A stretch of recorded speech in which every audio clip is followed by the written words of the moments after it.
exclusive investigation involving a real estate deal and one of the most recognizable voices in radio. Investors in a real estate venture say they were swindled out of millions of dollars. And they argue syndicated radio rapper Rashawn Casey, better known as DJ Envy from the show The Breakfast Club, promoted these deals. We've helped so many people, not just regular people, but celebrities, athletes, executives. That's DJ Envy on his syndicated iHeart radio show, The Breakfast Club. He's often promoted the real estate venture of his pal, Cesar Pina. You might know him on Instagram as Flippin' NJ. We invested $200,000 and looks like we're never going to get it back. Jose Santiago and his wife, Jessica Ortiz, say they believed investing in this neighborhood of Patterson would be their ticket to the American dream. You had $200,000 to invest and you're not living the American dream. That's well, not anymore. On you. Let me tell you something. She's living the American dream now because she ain't got no goddamn money. I'm gonna tell you, the American dream is a roller coaster of life. You go from broke to rich to broke to rich to broke again to even broker and maybe even homeless. But then there's the cases where you go from rich to broke to rich to broke to rich to broke and rich again. You know, like. You never know. You never know how it's gonna go. It's a trampoline. It's a trampoline, man. It's a bounce house. I just want to point out. Look at this gentleman. This is Cesar. This is the gentleman who is partnered with DJ Envy. I don't know, Rashad, Rashad. But we gonna call him DJ Envy because we know him as DJ Envy Breakfast Club. You know what I mean? I do remember when he first started talking about this. I'm a listener of the Breakfast Club, and I was watching for years from the beginning. This gentleman here, Cesar, people don't buy or invest anything. Like, don't invest money, don't invest time, don't invest candy, socks, nothing with a dude who looks like this. Look at this dude. You would give this man your money? That is insane. I wouldn't give this man $1,000, much less $250,000. Nigel Chamblin says he was conned by Cesar into investing $235,000 in that same Patterson property, along with two others, $300,000 each for homes in Hawthorne and in Maplewood. $835,000 in total on all three houses. There were other people investing in the exact same properties. It was a scam. It was a lie. If you had $250,000 to invest, or you had $200,000 to invest, like, what are you complaining about? See, you can't. The thing that happens in these types of situations is people borrow against their actual what's net worth. So I have a property that's worth $400,000 because I live in New York City and I have this house, right? And I may not have paid that amount of money for it, and I might not be getting any of that kind of, like, I don't have any actual like cash, but I do have this house, and I can put a lien on that house and get a loan that then I can now invest that money in. It's famously how Dr. Jerry Buss bought the Lakers and made a lot of other capitalistic opportunities happen with that type of process. So these people were not really well off. These are not necessarily well-off people. These people who are taking an opportunity, taking a risk, a gamble, and investing into something that seems like or is presented as a sure thing. And there's no such thing as a sure thing when it comes to getting a check, ladies and gentlemen. After receiving 2 bounced checks, Rio says he got a visit from Cesar carrying this box of jewelry. He said, take this jewelry until I can pay you back. How much did he say this was worth? 15, 20 grand. Then there's record producer Anthony Martini, who invested in what he thought was a promising apartment project in Patterson. I lost $1 million. And you went in. God damn! Yeah, I did. I mean, I'd known. You're looking at over $40 million invested with the Pinas in their companies. Breaking news here on Tony the Closer's Live.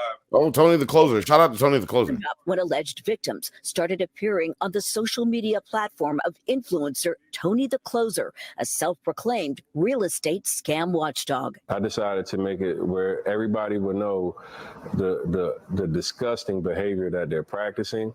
Dozens of lawsuits have now been filed against Cesar and his wife. Several also name Envy, who has sued Tony the Closer for defamation after also going on with him live. Sometimes I feel like suing for defamation is one of the most bitch shit things you can do. It is. I mean, well, it depends, but yeah. In this type of situation, it's definitely one of the most bitch things you can do because you can sue for defamation at any point in time. Like, there's no real statutes of limitations do exist, but like, you could wait till this court case is over with and then file for you're just making yourself look more guilty or like super on the defense. And if in the public opinion, at least you're not going to get any love just because now I feel like you're picking on other people who really don't even have anything to do with the case.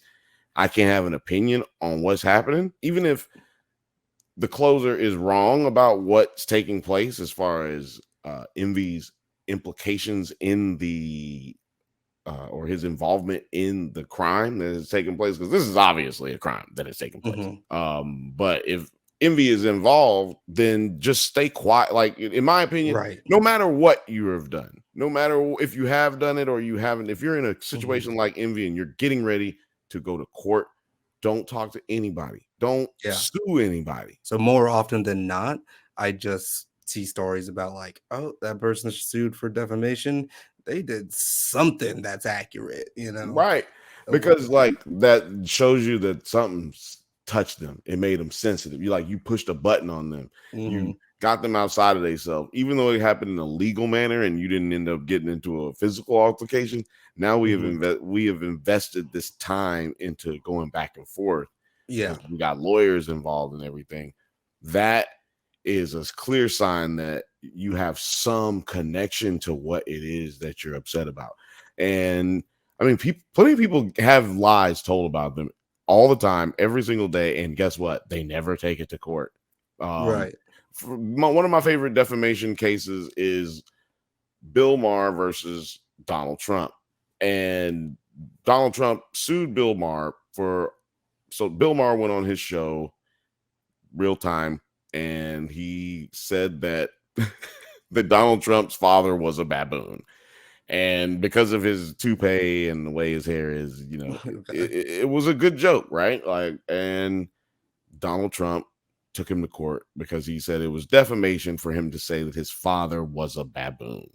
And of course, this got thrown out when it actually went to court, but you have to go to court when you go to court, ladies and gentlemen. You have to spend time out of your day. You have to pay for your lawyers and all this stuff. And so it did cause an inconvenience in Bill Maher's life. But I think he actually got more out of it because it was fucking hilarious and it worked for his show. So, yeah, you're definitely pulling off a little bit of a bitch move when you sue somebody for defamation. But DJ Envy has famously said that he was a type of person growing up who would slap you and run and go into the house. So yeah, I'm not. It does remind me of when people are talking shit on YouTube and then that YouTuber in question then copyrights all the claims that copyrights all the videos that are talking shit about them. And it's like, that's fair use. People are allowed to have opinions. Exactly. And, literally, if your stuff is on YouTube and another YouTuber uses it, my guy, let me just explain something to you. That's fair use. Unless they just play your video on YouTube without any type of changes or anything. No, man. And it kind of looks like that's what this Tony dude, you seem familiar with him. It looks like that's what this Tony dude is just doing. He looks like he's making like YouTube videos, TikToks, just like calling or just like pointing out things that are shady in real estate. This type of crime, you shouldn't be on the defensive. If it's murder or something like that, go on that defensive. You know what I mean? Like, no. Like, I ain't commit no murder. Like, y'all gotta relax off my name. But when it's a situation that only involves you and particular amount of people and the federal government, just don't argue with nobody. Just shut the fuck up. Let me tell y'all right now. The word of the day is allegedly. Just add that in, pepper that into your statements. Allegedly, he did this. Allegedly. Yeah. You got to Salt Bay you a little bit of allegedly in there. That looked kind of cool with their arm, and then it went nerds at night, baby. He is a victim, just like the other alleged victims are in connection with the scam. Why, if he's a victim, hasn't he filed a lawsuit against the Peñas? He has a legal right to file whenever he deems fit. He is now contending with cases that are being filed every day improperly. This motherfucker just said, this is DJ Envy's lawyer. We just got through talking for about 2 minutes about how DJ Envy is a bitch for fucking suing for defamation. He got plenty of time to sue for defamation, but he don't got time to sue Cesar for... Exactly, yeah. I mean, come on, man. I didn't even think about that until he just said it right now. This dude is a fucking terrible lawyer, dude. Like, why would you say that? Why are you doing TV interviews as a lawyer and you're representing someone in a federal case where you have committed fraud? You should not have a lawyer who is wanting to get on television. A lot of people say they bought in because of Envy's reputation. Does he not have some responsibility? Absolutely not. The only reason why Envy is sued is to sensationalize the case. We caught up with Cesar's wife, Jennifer, in Bergen County. Do you have anything to say to the alleged victims? I say, just hold tight and we're going to come through. Where's the money? Listen, that's a Cesar answer for you. I can't give you that answer. He wants to be here with you. He wants to do the sit down. He wants to have this interview. He wants to clear the air. He wants to explain his side and he wants people to understand what's going on. But, he's been advised to not talk. There may be some hope for investors. A judge has appointed a bankruptcy court trustee to oversee some of the Peñas properties. Any available assets could eventually be sold off to pay alleged victims. From Patterson, Sarah Wallace, News 4 New York. And that's what's going to happen. Everybody in this case is going to win this case. I'm sorry to spoiler alert this one for you. You know what I mean? Like, DJ Envy is I believe DJ Envy is only going to suffer in the court of public opinion. I think he'll survive financially. You know what I mean? Like, he's not going to go to jail. I don't think he's not going to be going hungry and his kids ain't going to get kicked out of their private schools. But I do think iHeartRadio's numbers might go down. A lot of these people who were affected by this are New Yorkers, and that's their bigger market.